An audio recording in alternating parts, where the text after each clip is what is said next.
Depression Baby. Stories about growing up in Appalachia and other things too. With my dad, Ray B. Rogers. On August 16th, 1929, I came into this world kicking and screaming. I reckon that made me a Depression Baby. Depression Baby is a World Songs media production. Brought to you by Depression Baby the Book, available in Kindle, paperback, and hardcover, and soon audiobook at raybrogers.com. Monday was wash day, or the way it was. If you were not born before about 1950, you would not understand why anyone would designate a whole day just to do the family wash, because everyone knows that all you have to do is separate the whites from the colors, throw one of the piles into the washing machine along with a little tide, push a couple of buttons, and the washing is done, except for moving the soggy mess over to the dryer.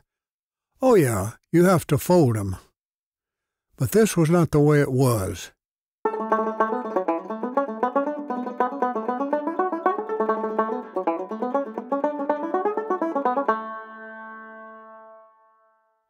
I remember the big black wash pots in the backyards of about every house in the country. In order to get wash day started, there needed to be a wood fire going under the pot to get the water boiling.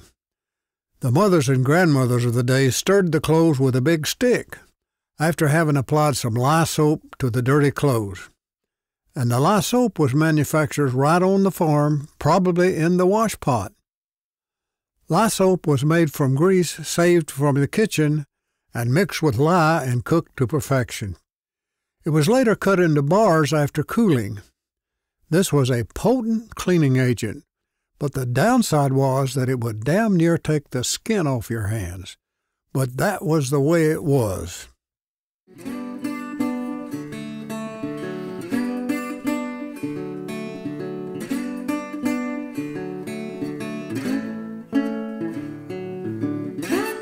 Let's don't forget the washboards. The dirtiest spots had to be scrubbed on a washboard with the lye or octagon soap. A washboard was about 2 feet long, constructed with a wooden frame around a piece of corrugated metal. These washboards were sometimes played as a musical instrument in mountain bands, mostly to accentuate the rhythm. If someone couldn't learn how to play a fiddle, mandolin, or banjo, etc., they played a washboard. Almost every backyard had a clothesline, but if it didn't, the clothes were hung on a nearby fence to dry, or maybe poor people just hung them on the bushes. No electric clothes dryers then.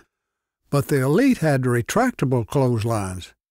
There were a succession of clothespins invented to hold the clothes on the clotheslines. However, clothespins didn't deter the playful puppy or child from pulling the clothes to the ground. We had a milk cow who actually not only pulled the clothes from the line, but ate some. It really happened.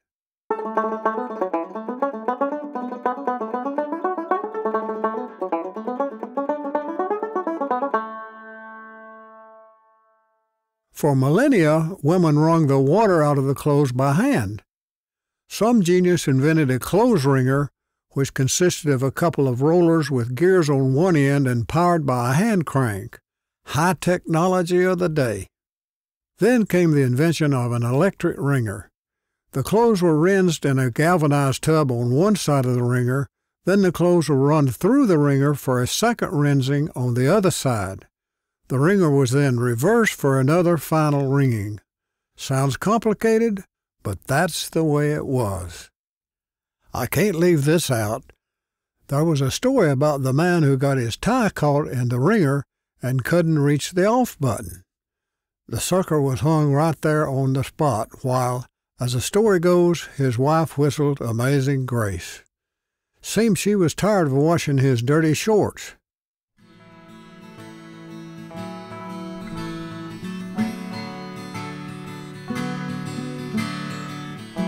Gradually, the washpots in the yard were phased out, and flowers were planted in them. The wash water was then heated on the kitchen wood stove or in a compartment attached to the stove. Sometimes getting the water to the kitchen could be somewhat of a problem. Indoor plumbing was the exception at that time. The well pump might be in the yard, and the water would have to be pumped or drawn from the well. Or maybe the water would have to be carried from the spring house or from a nearby stream. Then came the ironing, but this would probably not be on Monday. Remember, clothes have to be dry, and what if there happened to be a shower or two? There were no electric irons. The flat irons had to be heated on the stove or in the fireplace, and they didn't have iron light. These bad boys were really heavy. Pioneer women had to be strong. So this explains why Monday was wash day, a whole day set aside just for washing the clothes. And now you know that's the way it was. We hope you enjoyed listening to this episode of Depression Baby. And if you did, my dad has one important request. If this podcast brought a little smile to your day, would you please consider right now subscribing for free to the podcast and kindly leaving a nice 5-star rating and review on iTunes? You can make the difference in getting Depression Baby in front of a wider audience and help preserve this disappearing legacy. If you need any help with how to subscribe to the podcast, just go to raybrogers.com and look for the podcast tab on the main menu. Thanks to our audio and musical contributors, including our friend Lobo Loco. You can find out more about him and all the rest of the music and audio in the show notes at, you guessed it, raybrogers.com. Thank you for listening, and we'll see you next time on the Depression Baby Podcast.